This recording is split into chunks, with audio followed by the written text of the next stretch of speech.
Pemirsa, berdasarkan data Otoritas Jasa Keuangan, masyarakat semakin konsumtif di era kebangkitan belanja digital. Tren ini telah terjadi sejak 2011 lalu. Di tengah derasnya arus informasi dan teknologi, perilaku masyarakat dalam berbelanja mengalami perubahan besar. Kini, belanja tak lagi sekedar soal kebutuhan, ia telah menjelma menjadi bagian dari gaya hidup yang dibentuk oleh iklan digital. Setiap hari kita disuguhkan berbagai iklan online, dari media sosial, YouTube, aplikasi belanja, hingga email pribadi. Iklan ini hadir dengan visual menarik, pesan yang menggugah emosi, dan penawaran yang sulit ditolak. Inilah awal dari fenomena yang disebut dengan konsumtivisme digital. Konsumtivisme digital adalah kecenderungan untuk berbelanja secara berlebihan yang bukan dipicu oleh kebutuhan real, tetapi oleh dorongan instan yang ditanamkan melalui media digital.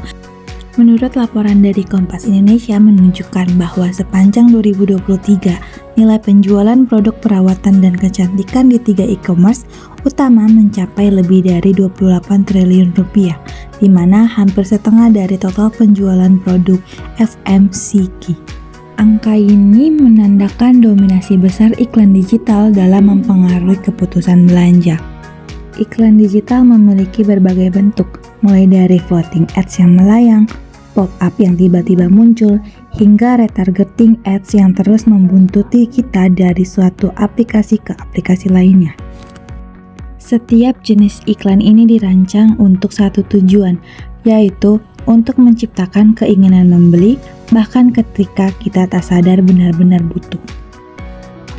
Apa yang membuat iklan ini begitu efektif? Jawabannya ada pada elemen-elemen visual dan psikologis yang mereka gunakan. Copywriting emosional seperti flash sale, testimoni pengguna yang tampak nyata, serta endorsement dari influencer yang terasa dekat dengan keseharian kita. Semua itu memicu rasa ingin membeli yang sekarang juga sebelum terlambat. Namun, tak semua orang merespon iklan dengan cara yang sama. Generasi Z dan milenial lebih responsif terhadap konten visual dan interaktif.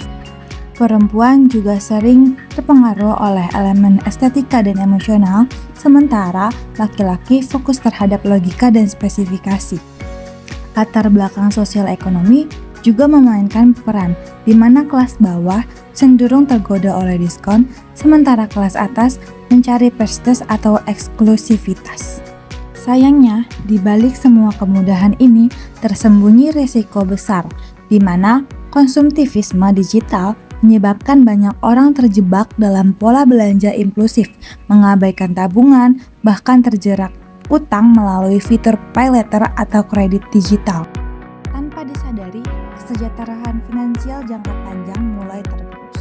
Nah, maka dari itu, untuk melawan tren ini, literasi digital menjadi kunci utama. Bukan hanya sekedar melek teknologi, tetapi juga memahami bagaimana iklan bekerja, membedakan antara kebutuhan dan keinginan, serta menyadari bahwa tidak semua yang tampak menarik benar-benar kita perlukan. Literasi digital seharusnya ditanamkan sejak dini, di mana anak-anak yang sering terpapar iklan di YouTube atau game online perlu dibekali kemampuan berpikir kritis agar tidak mudah tertipu oleh ilusi kebutuhan palsu. Begitu pula dengan mahasiswa dan generasi produktif, yang dimana harus belajar mengelola keuangan digital secara bijak.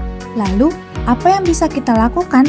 Mulailah dari hal sederhana, seperti membuat anggaran belanja, batasi penggunaan layanan cicilan digital, dan refleksikan sebelum membeli, apakah kita benar-benar membutuhkannya. Pemerintah dan lembaga pendidikan perlu mendorong edukasi literasi digital dan keuangan sejak sekolah.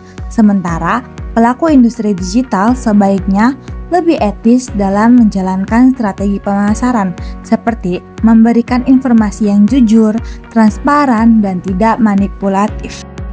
Jadi, kesimpulan yang telah saya sampaikan ialah bahwa konsumtif digital merupakan tantangan nyata dalam masyarakat modern. Namun, dengan kesadaran, edukasi, dan kendali diri, kita bisa menjadi konsumen yang cerdas, bukan korban algoritma.